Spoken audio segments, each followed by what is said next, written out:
मच्छर के काटने से मलेरिया रोग होता है, तो मलेरिया रोग हो जाएगा यदि आपको मादा एनाफिलीज मच्छर काट दे। एक बात याद रखना, हमारे शरीर का खून सिर्फ मादा मच्छर पीती है, पुरुष मच्छर नहीं पीता। मादा मच्छर ही हमारे शरीर का खून पीती है, याद रखिएगा ऑप्शन नंबर बी। श्वेत क्रांति का संबंध किससे है? तो श्वेत क्रांति का संबंध था आपका दुग्ध उत्पादन से। ऑप्शन नंबर ए, दुग्ध उत्पादन से संबंधित है श्वेत क्रांति। चिल्का झील किस राज्य में स्थित है? तो जो चिल्का झील है ये आपकी बहुत फेमस है और ये उड़ीसा राज्य में स्थित है। अच्छा, उड़ीसा की राजधानी यदि आपको पता होगा, मेरे हिसाब से तो सबको पता होगा, उड़ीसा राज्य की राजधानी कमेंट बॉक्स में कमेंट करके बताइए, उड़ीसा राज्य की राजधानी क्या है? कमेंट बॉक्स में कमेंट करके जरूर बताना। एग्जाम में राज्य और राजधानियां भी पूछते हैं बहुत ज़्यादा। अगला क्वेश्चन देख लेते हैं। अगले प्रश्न में आपसे पूछा गया है कि भारत के संविधान में अवशिष्ट शक्तियां किसमें निहित हैं?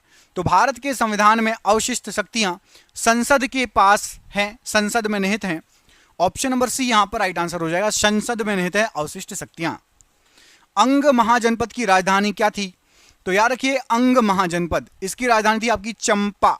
ऑप्शन नंबर सी, चंपा अंग महाजनपद की राजधानी थी। संविधान के किस भाग को भारत का मैग्ना कार्टा कहा जाता है? तो भारत का मैग्ना कार्टा भाग 3 को कहा जाता है। ऑप्शन नंबर सी, भाग 3 को संविधान में भारत का मैग्ना कार्टा कहा जाता है। बुलंद दरवाजा कहाँ स्थित है?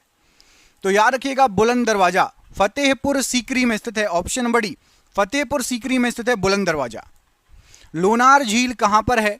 तो लोनार झील प्रसिद्ध है बहुत ज्यादा, ये महाराष्ट्र राज्य में है और ये क्वेश्चन बार बार रिपीट हुआ है, स्टार लगा लो इस क्वेश्चन को।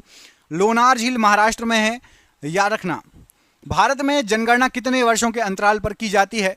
तो भारत में जो जनगणना होती है हर 10 वर्ष बाद, 10 वर्ष के अंतराल में की जाती है। अजंता की गुफाएं कहां पर स्थित हैं? तो अजंता की जो गुफाएं हैं ये आपकी महाराष्ट्र राज्य में स्थित है, अजंता की गुफाएं। ऑप्शन नंबर ई महाराष्ट्र राज्य राइट आंसर है।